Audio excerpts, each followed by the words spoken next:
Welcome to this sample audio clip, which comes from the series entitled Multihull Conversations with Jim Brown. In this segment, Jim speaks to Trimaran sailor and entrepreneur Tim Mann. This short MP3 is a portion from the entire interview, where Tim shares about a wild experience sailing his vintage Searunner 25 Trimaran. You can find out more about this historic audio series at www.outrigmedia.com.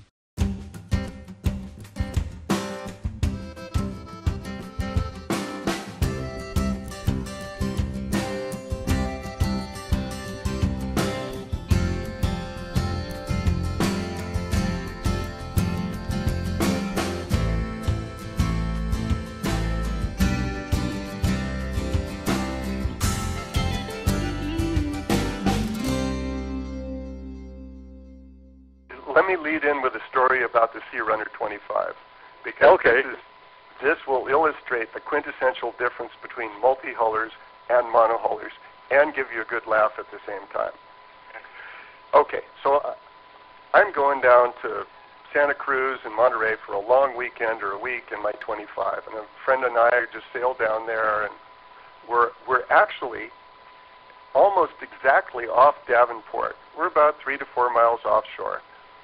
And nice day, 10 to 12 knots, up to 15, 6 to 8 foot swell. And we have the Genoa winged out on a whisker pole on one side, and the main winged out and tied down with a vang on the other side. Surfing under self-steering. Jim Brown trim tab self-steering, of course. Now, to make this a little more actual, I had painted a big eye on my wind vane. It was a big cat's eye. It was literally the size of the wind vane on either side. It was about a 2-foot long eye on either side, yellow and black. I remember that, yeah. White stylistic, very easy to see. So we're surfing along. It didn't have a sunlog or anything, but I remember surfing up the backs of the waves in front of us. And when that happened, the sails would come back for just a moment because we were actually going faster than the wind being pushed along by the waves. Yeah. So we noticed, there's a monohull motoring up the coast against this wind, right? Got their mainsail double reefed, and they're motoring up and just pounding like crazy, throwing spray like crazy. We come within maybe 100 yards of them. I see that we're going to miss, and just at that point, we surfed up the back of a wave in front of us.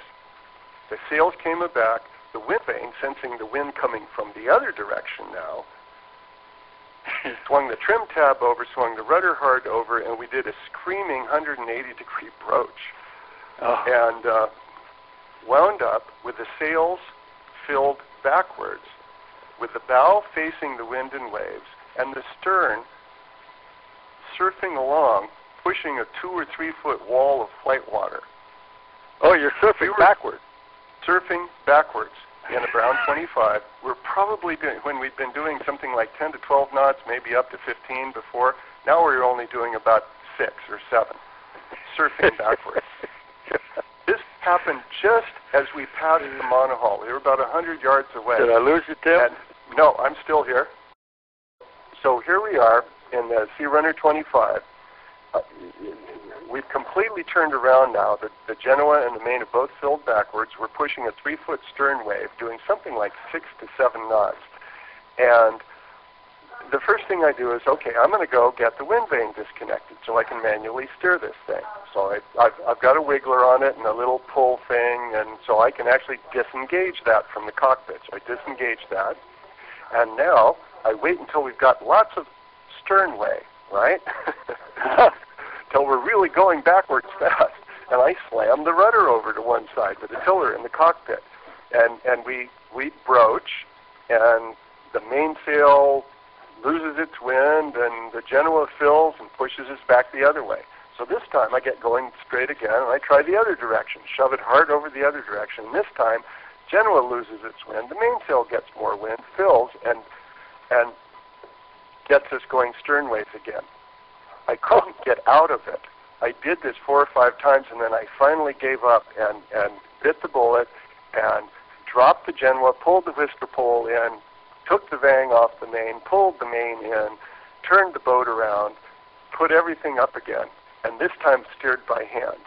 Now, the whole time this thing was happening, it was about a 35-foot Pearson or something, monohull, motoring up the coast. We're waving at them, you know, and smiling and waving. They've seen us do this sliding 180-degree broach, steer the boat backwards for about 400 or 500 yards, and then finally drop the sails and turn it around by hand. So by now you can see what these guys are thinking about multi-hulls. They were right not to get one. Yeah. Oh, God. I've never heard of anything like that, Tim. I can't imagine with the rudder down not being able to turn her around. It wouldn't. The wind and seas and sail combination was just right that when I turned, I'd get about 45 degrees to the wind and swell, Jim, and that would absolutely drop the wind out of the sail on the downwind side and fill whatever the most upwind side and push it back in the other direction. Yeah. Yeah, it just wouldn't. I couldn't get the boat turned, and you'd think, you know. Yeah.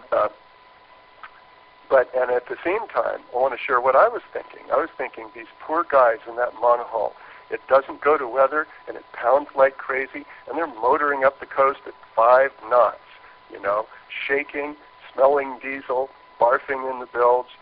I'm so glad I've got a multi-hull. Oh, what a snob. I'm sorry. No, I gotta digress here. You know how I've never heard that. Really I've never heard that one. Too.